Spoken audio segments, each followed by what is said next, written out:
లైంగిక వేధింపులు తాళలేక తూర్పుగోదావరి జిల్లాలో ఆత్మహత్యాయత్నం చేసిన ఫార్మసిస్ట్ నాగాంజలి మృతి చెందడంతో విషాదం నెలకొంది. రాజమండ్రి కిమ్స్ బొల్లినేని హాస్పిటల్లో చికిత్స పొందుతూ తుదిశ్వాస విడిచింది నాగాంజలి. పోస్టుమార్టం నిమిత్తం రాజమండ్రి ప్రభుత్వ ఆసుపత్రికి నాగాంజలి మృతదేహాన్ని తరలించారు పోలీసులు. పోస్టుమార్టం పూర్తయ్యాక మృతదేహాన్ని తల్లిదండ్రులకు అప్పగించనున్నారు. విషయం తెలుసుకున్న విద్యార్థులు, విద్యార్థి సంఘాల నేతలు రాజమండ్రి ప్రభుత్వ ఆసుపత్రికి చేరుకుంటూ ఉన్నారు. దీంతో ఎలాంటి అవాంఛనీయ సంఘటనలు జరగకుండా రాజమండ్రి ప్రభుత్వ ఆసుపత్రి వద్ద భారీగా పోలీసులు మోహరించారు. రాజమండ్రిలో కిమ్స్ బొల్లినేని హాస్పిటల్ ఏజీఎం దీపక్ లైంగిక వేధింపులు తాళలేక గత నెల 23న అధిక డోసేజ్ మత్తు ఇంజెక్షన్ తీసుకుంది నాగాంజలి. అప్పటి నుంచి కిమ్స్ ఆసుపత్రిలో 12 రోజులుగా వెంటిలేటర్పై మృత్యుతో పోరాడి ఓడిపోయింది.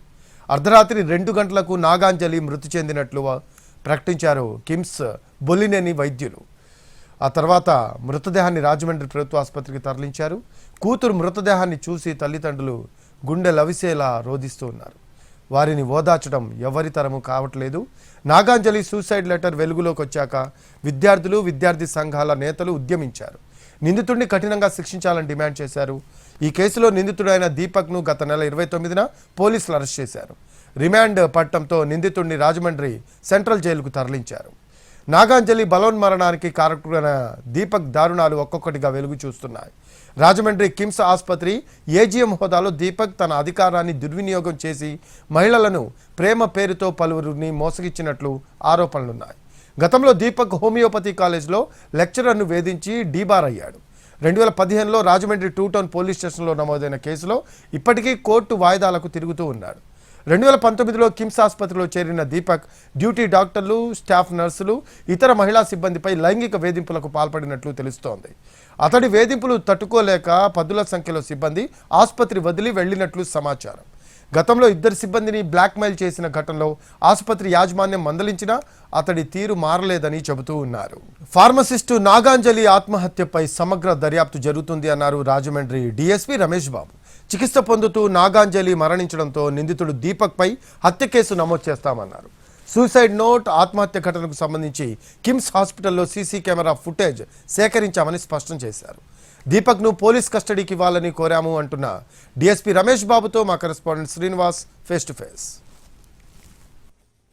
రాజమండ్రి ప్రభుత్వ ఆసుపత్రిలోని మాచురీలో ఉన్న నాగాంజలి మృతదేహానికి మరికొద్ది సేపట్లో పోస్టుమార్టం నిర్వహించనున్నారు. అయితే దీనికి సంబంధించి ఇక్కడ ఇప్పటికే చాలా మంది వివిధ రాజకీయ పార్టీలకు చెందిన నాయకులు కానీ, అలాగే విద్యార్థులతో పాటు కుటుంబ సభ్యులందరూ కూడా హాస్పిటల్కి చేరుకోవడం జరిగింది. రాజమండ్రి హాస్పిటల్ దగ్గర భారీ పోలీసు బందోబస్తును ఏర్పాటు చేశారు. అయితే దీనికి సంబంధించి ఈ మరిన్ని వివరాలు ఇక్కడ అడిగి తెలుసుకుందాం. డీఎస్పీ రమేష్ బాబు ఉన్నారు, ఆయన అడిగి తెలుసుకుందాం. సార్, ఈ కేసుకు సంబంధించి ఇంకా దర్యాప్తు ఏ రకంగా కొనసాగుతుంది? ఎప్పుడు చనిపోయింది? యాక్చువల్గా రాత్రి 2 గంటలకి మాకు సమాచారం వచ్చిందండి. సమాచారం రాగానే అమ్మాయిని మేము హాస్పిటల్కి వెళ్ళడం జరిగింది. వాళ్ళ పెద్దలతో మాట్లాడటం, అమ్మాయిని బాడీని గవర్నమెంట్ హాస్పిటల్కి పోస్టుమార్టం నిమిత్తం తరలించడం జరిగింది. ఆ క్రమంలో వాళ్ళ తల్లిదండ్రులతో మాట్లాడి శవ పంచనామా చేయడం జరిగింది. శవ పంచనామా అయిపోయిన తర్వాత డాక్టర్కి పోస్టుమార్టం రిపోర్ట్కి పంపించాము. పోస్టుమార్టం మరి కొద్దిసేపట్లో ప్రారంభమవుతుంది. ఎప్పటి వరకు ఈ కేసులో నిందితులు ఎవరైతే ఉన్నారో అతని మీద రేప్ కేసు పెట్టామో, ఇప్పుడు చనిపోయింది కాబట్టి 306 కింద ఆల్టర్ చేసి మళ్ళీ పోలీస్ కస్టడీ తీసుకుని అతని మీద విచారణ చేయడం జరుగుతుంది.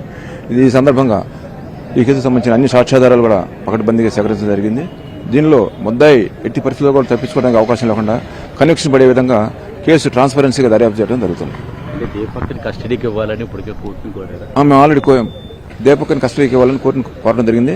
అందులో ఇది రాత్రి జరిగింది కాబట్టి అడిషనల్ పిటిషన్ పడేసి తొందరగా కస్టడీ తీసుకుని పూర్తి విచారణ చేయడానికి మేము ప్రయత్నం. సెక్షన్లు అతని మీద చట్ట పరిధిలో 376 వేయడం జరిగింది. 306 అటెంప్ట్ టు కమిట్ సూసైడ్ 5 వేయడం జరిగింది. ఇంకా అమ్మాయిని మానసికంగా శారీరకంగా హింసించినందుకు 354 వేయడం జరిగింది. అన్ని సెక్షన్లు యాజ్ పర్ వాళ్ళు ఇచ్చిన కంటెంట్స్ ప్రకారం అప్లికబుల్ అయ్యే యాక్షన్స్ అన్ని కూడా వేసాం. దాంట్లో దర్యాప్తు ట్రాన్స్పరెన్సీగా జరుగుతుంది. ఎట్టి పరిస్థితుల్లో ముద్దాయి చట్టాన్ని తప్పించుకోకుండా చర్చపడే విధంగా ఎవరి కాళ్ళు ఇండిషన్ చేసుకోలేరు, ఎవరైనా చేసి ఉండాలని చెప్పి ప్రభుత్వ ఆసుపత్రి వైద్యులు మన అనుమానాలు వ్యక్తం చేయడం జరుగుతుంది. అంటే దానికి సంబంధించి సీసీ ఫుటేజ్ ఏమైనా సేకరించారు? దానికి సంబంధించిన డివిఆర్ తీసుకోవడం జరిగింది. హాస్పిటల్ సంబంధించి మొత్తం డివిఆర్ తీసుకున్నాం. దాన్ని ఆర్ఎఫ్సీలకు పంపించడం జరుగుతుంది. దాంట్లో వాస్తవాలు మనకు బయటకు వస్తాయి. మొత్తం డివిఆర్ కలెక్ట్ చేయడం జరిగింది, సీజ్ చేసాం. దాన్ని ఆర్ఎఫ్సీలకు పంపించి దాంట్లో వాస్తవాలు తీసుకొని ఇన్వెస్టిగేషన్లో మనం పొందుపరచడం జరుగుతుంది. సూసైడ్ నోట్లు కూడా మీ దగ్గర ఉన్నాయా? అందులో నీకు కొంతమంది అమ్మాయిలు కూడా ఆ రూమ్ లో ఉన్నారు.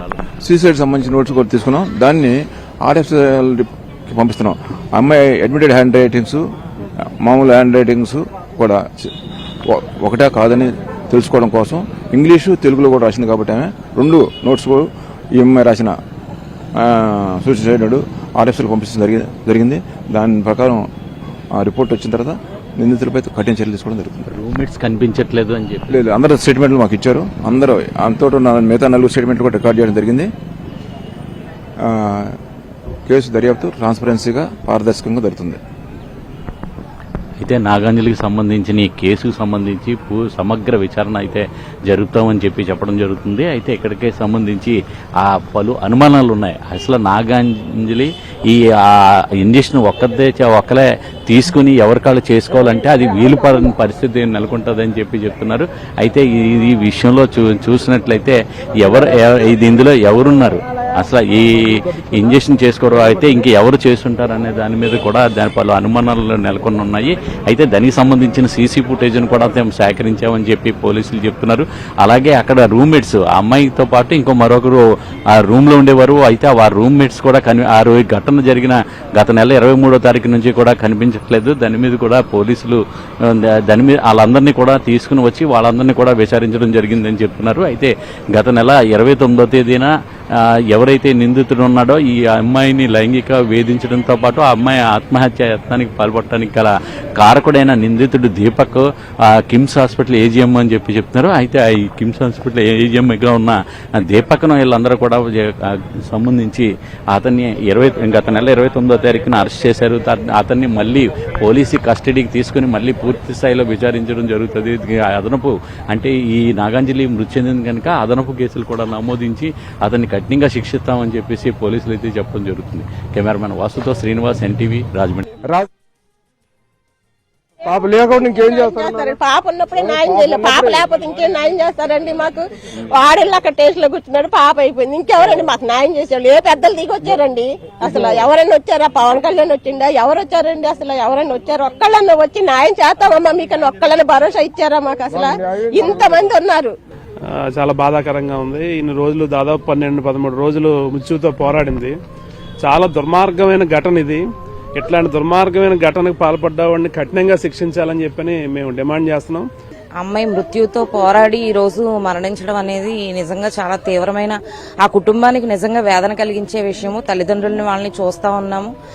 ఏం చేసినా ఎంత చేసినా అమ్మాయిని అయితే తీసుకొని రాలేము, కానీ ఆ అమ్మాయి మృతికి కారణమైన వాడిని మాత్రం కఠినంగా శిక్షించాలనేది మొదటి నుంచి ఐద్వాగా డిమాండ్ చేస్తా ఉన్నాము. ముఖ్యంగా ఫుటేజ్ లేదని అన్నారు. ఆ ఫుటేజ్ కూడా అన్ని అక్కడ ఉన్న అన్నిటిని కూడా రికవరీ చేసుకుని పోలీసు వారు తీసుకోవడం జరిగింది. ఖచ్చితంగా పాపకి న్యాయం జరుగుతుంది. ఇక్కడ కాదు, ఇది హోమ్ మినిస్టర్ గారు ప్రతిరోజు కూడా పోలీస్ డిపార్ట్మెంట్కి చెప్పడం జరిగింది.